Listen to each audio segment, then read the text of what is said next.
Hola, teman-teman penikmat film, balik lagi di channel Ikal Review. Kali ini, saya bakalan ngebahas film thriller horor yang digadang-gadang sebagai salah satu film paling menakutkan di tahun ini. Film ini punya judul Longlegs. Film ini gak cuman menyeramkan, tapi juga bikin kita mikir sambil ketakutan. Film karya Osgood Perkins ini memang punya cerita yang gak terlalu fresh, tapi eksekusinya nih yang bikin beda dari beberapa film sejenis lainnya. Kalau kalian aktif di media sosial beberapa minggu terakhir, pasti tahu banget soal film ini. Longlegs disebut-sebut sebagai film horor terbaik yang berhasil bikin merinding. Diskusi soal film ini menciptakan hype yang tinggi, bahkan bikin orang takut buat nonton film ini lagi. Tapi, apakah hype ini sesuai dengan ekspektasi? Nah cus langsung aja, mari kita ulas.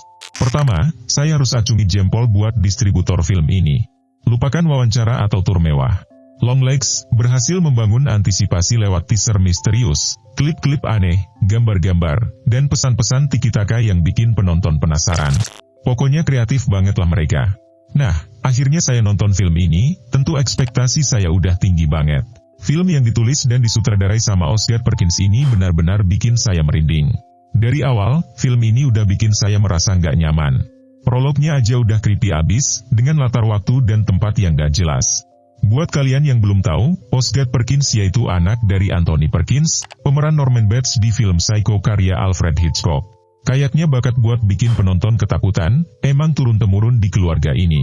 Sebenarnya ceritanya simpel tapi ngena, kita mengikuti seorang agen FBI perempuan yang mencoba melacak seorang pembunuh berantai bernama Longlegs. Yang aneh ialah, bukti menunjukkan kalau pembunuh ini gak berada secara fisik di tempat kejahatan. Kayaknya ada kekuatan supernatural jahat yang terlibat di balik pembunuhan-pembunuhan kejam ini.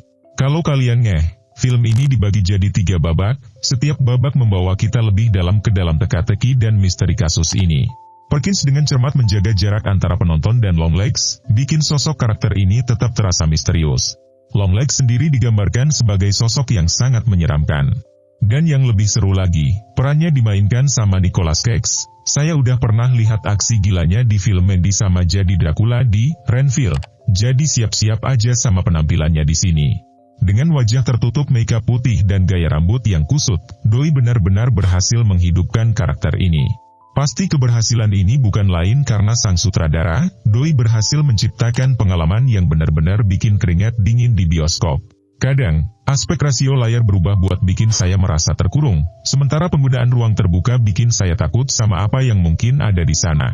Ditambah lagi, scoring musik dari Zilgi sama penyuntingan yang luar biasa dari Greg dan Graham Fortin, bikin adegan-adegannya makin serem sama bikin kita terus waspada. Perkins emang dikenal sama gaya visualnya yang berani, dan dia gak takut bereksperimen sama warna, bentuk, dan nada visual. Hasilnya yaitu sebuah film yang menjijikkan sama bikin kita terus merasa nggak nyaman sepanjang durasinya.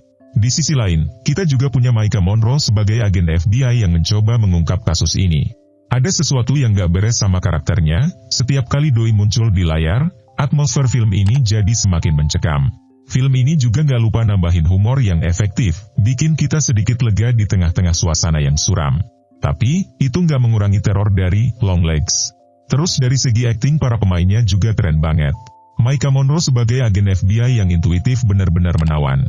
Nicolas Cage juga nggak kalah mencuri perhatian dengan perannya sebagai pembunuh berantai yang aneh dan seram. Tapi, yang paling mencolok adalah Elijah Wood. Penggambarannya yang menghantui menyampaikan begitu banyak sejarah di wajahnya. Tapi sayangnya, begitu kebenaran mulai terungkap, film ini kehilangan daya tarik magnetisnya. Misalnya nih, ada bola logam aneh yang ditemuin terkait sama pembunuhan. Meski keberadaannya menimbulkan banyak pertanyaan, penjelasan akhirnya mengecewakan. Kalau kalian berharap Longlegs bakal jadi film horor yang menakutkan, mungkin kalian bakalan sedikit kecewa. Tapi sebagai sebuah mahakarya ketegangan horor, film ini berhasil menjaga penonton dalam keadaan stres tinggi sepanjang durasinya. Selalu ada sesuatu yang tak terlihat, diisyaratkan, atau bersembunyi di tempat yang jelas.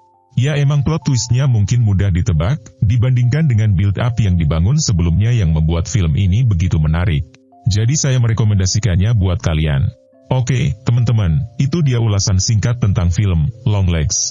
Boleh setuju, boleh juga enggak. Gimana kalian punya pendapat yang berbeda? Silahkan diskusi di kolom komentar Neon Production. Terima kasih udah nonton video review ini. Jangan lupa klik tombol like kalau kalian suka, klik dislike kalau nggak suka, dan jangan lupa share, sama subscribe serta nyalain bel notifikasinya biar enggak ketinggalan review-review film terupdate lainnya. Aku Ikal, pamit undur diri. Sehat-sehat orang baik, dan sampai jumpa di video berikutnya.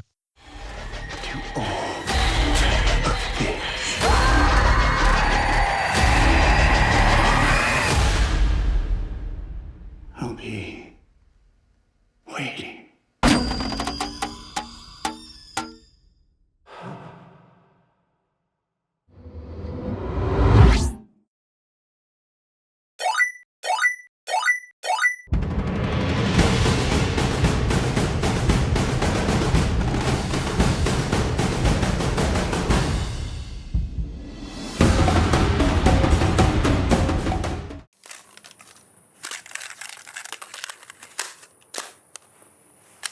Dope.